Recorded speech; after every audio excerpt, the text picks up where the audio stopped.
And good afternoon, everyone. A little black and gold perspective on Brazil. The United States. Good test. All right. Huh?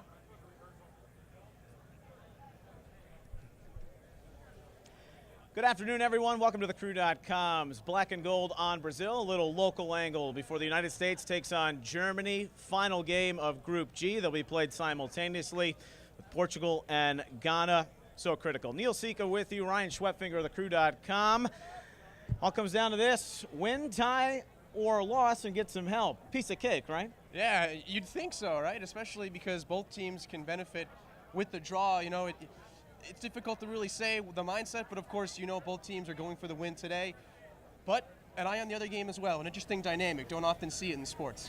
I love how everyone's talking about play for the draw. If there's 20 minutes left and the game is tied, then see it on through. But my goodness, if you're constantly defending, maybe if you're the United States, the competitive spirit, that's kind of hard to do, to just say, all right, we're going to go out there and tie this game. No question. And when you say play for a draw, I don't think that implies intentionally try to not score. I think it more or less implies maybe don't take chances that you would take in attack, which I think is a completely feasible and viable plan. And I think if the two teams are level with about 20, 15 minutes to go, you're very likely to see that. You're very likely to see the fullbacks maybe not push as high, the central midfielders maybe not take chances in attack that they would. It's just logical that that's what you would see.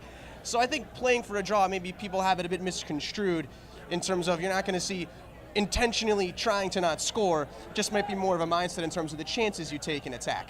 United States and Germany both have 4 points. Germans lead the group on goal differential right now with their thrashing of Portugal. We'll get into Germany in just a little bit, but let's talk more about this United States team. A win, Ryan, and you're setting yourself up pretty good. Group H has looked weak. You win the group, and you're setting yourself up for a pretty good run in the round of 16. Absolutely. The winner today would likely be playing Algeria, you'd have to assume. Of course, that could change. But also of note, if you look at how the bracket's setting up, the loser of this group would go into the side where you would have to face, presumably, Argentina and the Netherlands just to get to the final. The winner would go on the side where Brazil is really the only power, France being the other moderate team you'd have to face, assuming the favorites hold out. So that's definitely a bit of incentive, as you'd have to think winning the World Cup, if you lose this group, would require going through Argentina, Netherlands, Brazil, whereas it could very well be Brazil and then just one of those two sides should you lose it. So, should you win it. So, the path is very different. But again, I think if you're the United States, if you're Germany, you're trying to win the game, you want to win the group, a pride point. You don't want to ever necessarily take a chance and set something up, because that's when it can get disastrous if you look too far ahead. So I think we'll definitely, as you mentioned, have all those notions of playing for the draw thrown out the window. One of the big headlines right now is the weather in Recife. All this rain, we see United States fans abandoning their cars 17 miles from the stadium, walking, kind of swimming their way. Slow things down a bit? Do you think if this is a field that's a little waterlogged, they were warming up behind the goals? Yeah, I think it could definitely play against Germany. Germany's a team that likes to play those short passes. They like to hold the ball. They like to possess it. If the field's in poor condition, that'll limit their ability to do that.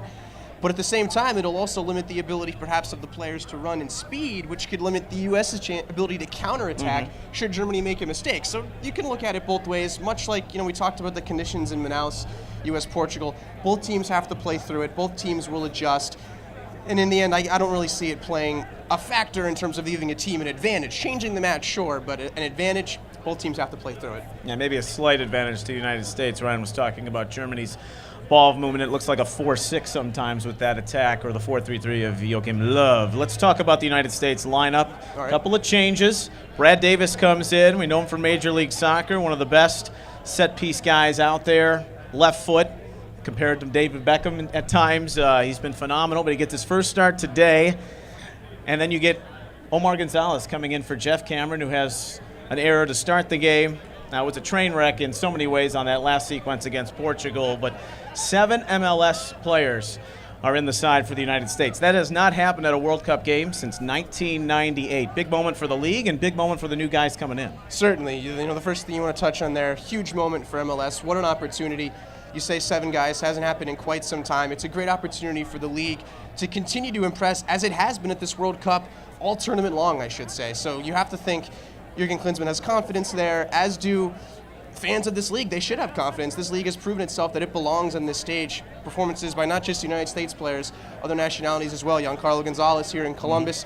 Tim Cahill's looked great for Australia. You know, David Villa scores in the finale. He's coming to MLS next season. So first things first, great chance for MLS. Second thing, I think you said the two key words with the changes, set pieces, because you look at Brad Davis. Yeah. He's known as one of the best set piece players in MLS. Certainly he's going to give an ability to serve the ball on set pieces today. And also Omar Gonzalez defending set pieces. When I first saw the move for Omar Gonzalez, I was a bit confused because Gonzalez he's more of a player that defends those aerial balls, something that Germany I don't think is going to try to do. They're going to want to play that passing possession game, not necessarily send crosses in and play long balls all day, but the set piece defending is where I think you're going to see Omar Gonzalez have an impact today.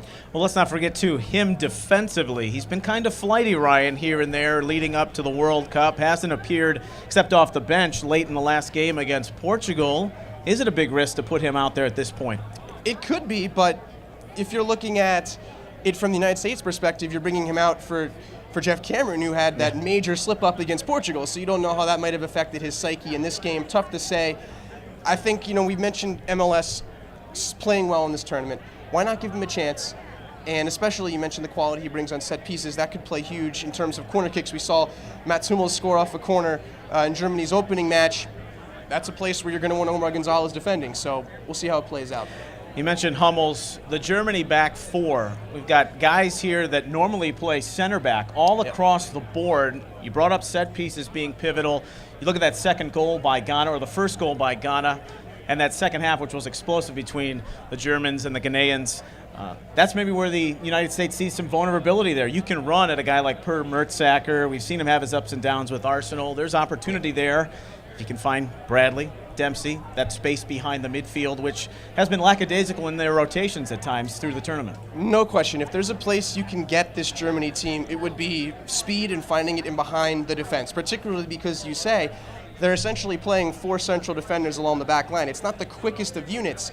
And to be honest, with Philipp Lahm moving to defensive midfield at Bayern, I was a bit surprised that continued over here to Germany, especially given that Bastian Schweinsteiger's back today. It would make a lot more sense personally, and again, I'm not Jurgi Löw, he knows this team far better than I do, but it would make a lot more sense to put Lahm back in his right back position where he's arguably the best right back in the world, and you have a healthy Schweinsteiger to start alongside maybe Khedira, or you could even bring Götze in if you wanted to go a more attacking look. It just seems to me when you pull Lahm off this back line, it really thins out the depth. And putting Jerome Boateng there, a quality player, but a player that's also maybe known for a mental lapse there along the way. Hervidus on the left side, again, not exactly an attacking left back, more of a center back. This Germany team doesn't have the ability to necessarily attack from the left back spots. It's going to all come from the midfield, which is, I would say, their biggest weakness in terms of how you can get at them. Well, no Khedira, you mentioned Schweinsteiger back in. Podolski returns for Götze. But let's talk about Thomas Müller, Ozil, the two key alpha dogs right now for Germany in the attack. Müller, best young player at the 2010 World Cup. He shared the Golden Boot with 5 goals. And a false 9, where a guy that drops back, he's not typically in the box like a Miroslav Klose or the guy that they had in Royce, who got injured leading up. So that's a big loss. However, this German team, Jogi Löw, the tactician under Jurgen Klinsmann, they wanted to play this lethal counterattack for so long, and then he changes everything up. It goes 4-3-3, and it almost is like a 4-6 with their movement up top. The United States and Beckerman land watching out in that area right in front of the center backs is going to be so crucial today because that's where Germany makes their living. Yeah, it's difficult. I've seen various sources attempt to put maybe a tactical map on Germany's formation, and it's just not something you can do because all 6 of these midfielders, and again, it's essentially a 4-6-0, and they're all liable to go anywhere at any time. That's the beauty of it. Jurgi Löw really leaves it up to the creativity. And in the last couple matches, we saw Philipp Lahm making a couple runs. We saw Sami Khedira making a couple runs, and those are your 2 quote-unquote holding midfielders. Today, Lahm's in that holding midfield spot with Schweinsteiger, but we know Schweinsteiger is a guy that likes to distribute. He can get forward.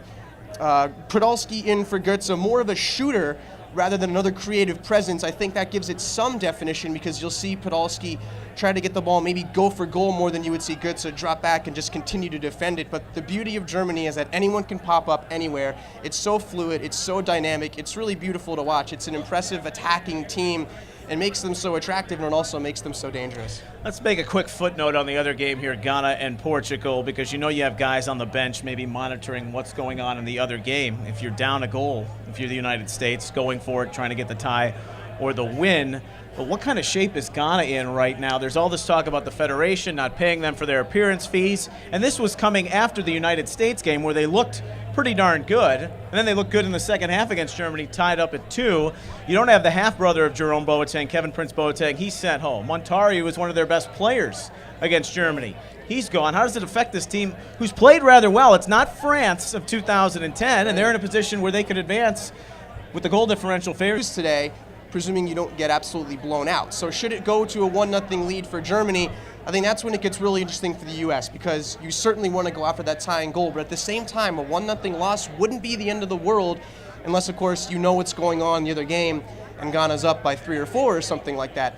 So given, I think they'll have an eye on the score a little bit, and we mentioned, not taking chances if it's tied. I think if it's a 1-0 lead for Germany down the stretch, you're going to see a United States team in the same boat, not taking chances. Don't let it get to 2, don't let it get to 3, particularly if the other scoreline is in their favor. 2-goal swing with the United States and Ghana +1, -1 for the Ghanaians. So it's all on the line. Does the United States get what they need and advance to the knockout round? I do think they advance, yes. I think the scenario we just talked about is actually what I had thought would happen. I think Germany will go up 1-0. And I think Germany's going to kind of play it conservatively, knowing that they don't need to open themselves up in the back. They know that their back line, the speed is the weakness. I think they'll keep Schweinsteiger and Lahm deep. I think they'll play responsible, but I also think it'll lend themselves up to a late U.S. equalizer. I'm going to go with the 1-1 draw today.